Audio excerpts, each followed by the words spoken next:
Late F X equal to X by one plus x to the power में N, इसका whole power one by N for N greater than equal to two, and G X equal to F O up to ये up to N terms, मतलब इसमें N times F O X है। Then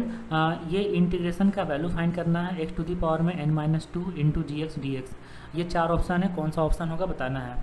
तो सबसे पहले हम लोग जी x find करते हैं। जी एक्स क्या होगा, एफ ओ एक्स तक ये एन टाइम्स है।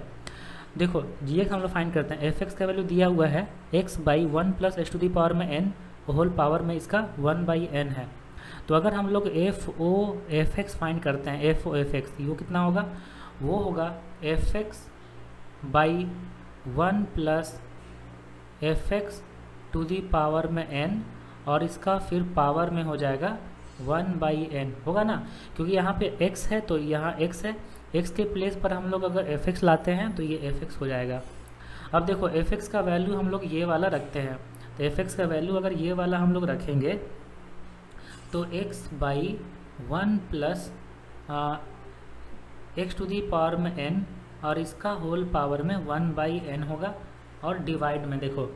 डिवाइड में कितना होगा, यही चीज़ यहाँ रखते हैं एफ एक्स के प्लेस पर, तो वन प्लस, तो x by one plus x to the power में n, ठीक है, इसका पावर में वन बाई एन, और इसका पावर में n करेंगे क्योंकि ये एफ एक्स का वैल्यू है, ठीक है। अब देखो इसका होल पावर में कर दो वन बाई एन। अब इसको थोड़ा सॉल्व करते हैं, देखते हैं कितना आता है। तो x बाई और one plus x to the power में n, इसका होल पावर में वन बाई एन है, ठीक है। अब नीचे देखो, जब पावर में n करेंगे तो यहाँ पे one by n into n one होगा, ये x टू दी पावर में n चला जाएगा, तो कितना होगा यहाँ पे one plus x to the power में n divided by one plus x to the power में n, ये होगा। और लेकिन इसका पावर में होल पावर में वन बाई एन रहेगा ये, ठीक है। इसको थोड़ा और सिंप्लीफाई कर लेते हैं हम लोग, तो ये नीचे में यहाँ पे आ जाएगा ना one plus x to the power में n plus x to the power में, नीचे में कितना हो जाएगा one plus two x to the power में n divided by one plus x to the power में n, ठीक है। अब होल पावर में देखो, होल पावर में इसका पावर वन बाई एन करते हैं और इसका पावर में वन बाई एन करते हैं, क्योंकि पावर वन बाई एन था। और ऊपर में कितना होगा x by one plus x to the power में n, इसका पावर में वन बाई एन, ठीक है। तो देखो यहाँ से ऊपर का डिनोमिनेटर और नीचे का डिनोमिनेटर दोनों कट जाएगा, तो जब दोनों कटेगा तो क्या बचेगा, देखो ये बचेगा x by one plus two into x to the power में n, और इसका पावर में वन बाई एन। ये किसका वैल्यू आ गया, ये वैल्यू आ गया एफ ओ एफ एक्स का, ठीक है। देखो दो हम लोग फंक्शन लिए ना, दो फंक्शन, तो यहाँ पे शुरू में क्या था, देखो शुरू में जो क्वेश्चन था उसमें यहाँ पे x to the power n का कोफिशिएंट वन था जब एक एफ एक्स था। अगर हम लोग दो एफ एक्स लेके चल रहे हैं तो यहाँ पे देखो एक्स का कोफिशिएंट में x to the power n का कोफिशिएंट टू आ गया, ठीक है। अब हम लोग तीन फंक्शन लेके चलते हैं, एफ ओ एफ एक्स, तीन फंक्शन अगर लेंगे तो जहाँ जहाँ x है वहाँ क्या लिख देंगे हम लोग, x by one plus x to the power में n होल पावर में इसका वन बाई एन, ऐसे ये लिख देंगे इसमें। तो लिखते हैं x by one plus x to the power में n, इसका पावर में होगा वन बाई एन, यही था ना, x by one plus x to the power में n पावर में वन बाई एन, ये लिख दिए x के प्लेस पर, ओके। डिवाइडेड बाई देखो वन प्लस टू इंटू, ठीक है, x by one plus x to the power में n पावर में हो जाएगा वन बाई एन, और यहाँ इसका पावर में n करना है ना, टू इंटू पावर में एक्स टू दी पावर में n है, x के प्लेस पर ये रख दिए हम लोग, इसका पावर n, ठीक है। अब देखो अब इसका पावर में वन बाई एन करना है, ठीक, ओके। तो ये कितना होगा, देखो x by one plus x to the power में n, इसका पावर वन बाई एन, ठीक है, होल डिवाइडेड बाई, देखो one plus x to the power में n का पावर वन बाई एन है, इसका पावर n करेंगे तो वन बाई एन और n कट जाएगा, वन बचेगा, एलसीएम ले लेंगे, ये वहाँ चला जाएगा, तो यहाँ कितना हो जाएगा, देखो one plus x to the power में n plus two x to the power में n, तो one plus three x to the power में n होगा, और इसका पावर अब वन बाई एन कर दो, और डिवाइड में one plus x to the power में n, इसका पावर वन बाई एन कर दो, ठीक है। ये दोनों फिर से कट जाएगा, तो कट जाएगा तो क्या बचेगा, देखो एफ ओ एफ एक्स, तीन फंक्शन लेके चल रहे हैं, तो ये हो जाएगा x by one plus three x to the power में n, इसका पावर में वन बाई एन, ठीक है। एक चीज़ आपको ध्यान देना है कि अगर हम देखो सिंगल फंक्शन है तो x to the power n का कोफिशिएंट 1 है, अगर दो फंक्शन लेके चल रहे हैं तो x to the power n का कोफिशिएंट 2 है, अगर तीन फंक्शन लेके चल रहे हैं तो x to the power n का कोफिशिएंट 3 है। इसी तरीके से हम लोग को जी मिल जाएगा। तो जी क्या था, देखो क्वेश्चन में जी क्या था, जी था एफ एक्स कहाँ तक, ये एन टाइम्स अगर लेंगे, ठीक है। तो वो जो प्रोसेस चल रहा है ये वाला चीज़, तो उसको अगर हम लोग कंटिन्यूस करते चलें एफ ओ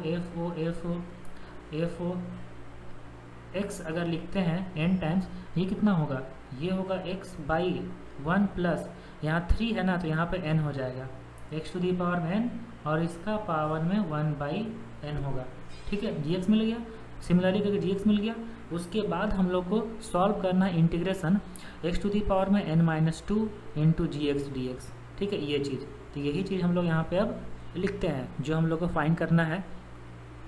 तो एक्स टू दी पावर में n-2 into ji x of d x, ठीक है, ये लिख रहे हैं। तो देखो एक्स टू दी पावर में n-2 इंटू जी एक्स का वैल्यू कितना है, x by 1 plus N x to the power में n, इसका पावर में 1 by n into D x होगा, ठीक है। ओके, अब देखो इसके बाद हम लिखते हैं इसमें एक्स टू दी पावर में ऊपर कितना होगा n-2 प्लस 1 मतलब n-1 होगा, और डिवाइड में 1 plus n into x to the power में n, इसका पावर में 1 by n into D x, इतना होगा। अब देखो नीचे में जो 1 plus N x to the power में n है, इसको हम लोग t मानते हैं, कि इसको हम लोग t मानते हैं। तो लिखते हैं let 1 plus N x to the power में n is equal to T, तो ये होगा n इंटू एन, तो n square X to the power में n-1 into D X equal to D T, ठीक है। तो ऊपर में एक्स टू दी पावर में n इंटू डी एक्स है, तो उसका कितना होगा D T by N square, तो D T by N square हो जाएगा ना। देखो तो हम लोग यहाँ पे अब लिखते हैं, उस इंटीग्रेशन को सॉल्व करते हैं। तो D T by N square मतलब 1 बाई एन स्क्वायर बाहर आ जाएगा, ऊपर में लिखते हैं डी टी अपॉन टी के पावर में 1 बाई एन, ठीक है। ओके, देखो 1 बाई एन स्क्वायर, तो 1 बाई एन स्क्वायर आ जाएगा, तो टी के पावर 1 बाई एन ऊपर जाएगा, टी के पावर माइनस 1 बाई एन होगा, इसका इंटीग्रेशन कितना होगा टी के power -1 by n plus 1 divided by -1 by n plus 1 और प्लस कांस्टेंट ऑफ इंटीग्रेशन, ठीक है। अब देखो 1 बाई एन स्क्वायर तो रहने देंगे, इसको सॉल्व करेंगे तो ये कितना होगा n-1 बाई एन, तो इसको अगर ऊपर लिखेंगे तो n बाई n-1 होगा, ठीक है।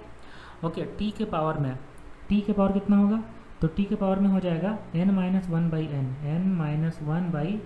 एन ये होगा plus constant of integration. Okay, अब देखो यहाँ से एक n इससे कट जाएगा ना, तो ये कितना आएगा, ये आएगा 1 by n into n-1,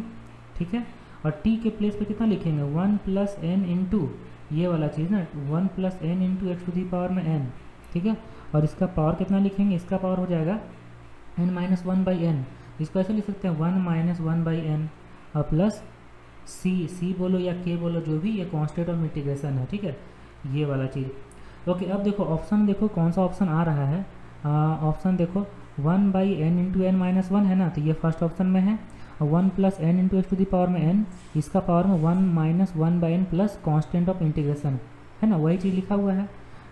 1 by n into n-1, इसका पावर में, इसका power 1-1 by n plus constant of integration, ठीक है। तो कांस्टेंट ऑफ इंटीग्रेशन सी लिखो या के लिखो, तो यहाँ से ए ऑप्शन आ गया सही आंसर। ओके।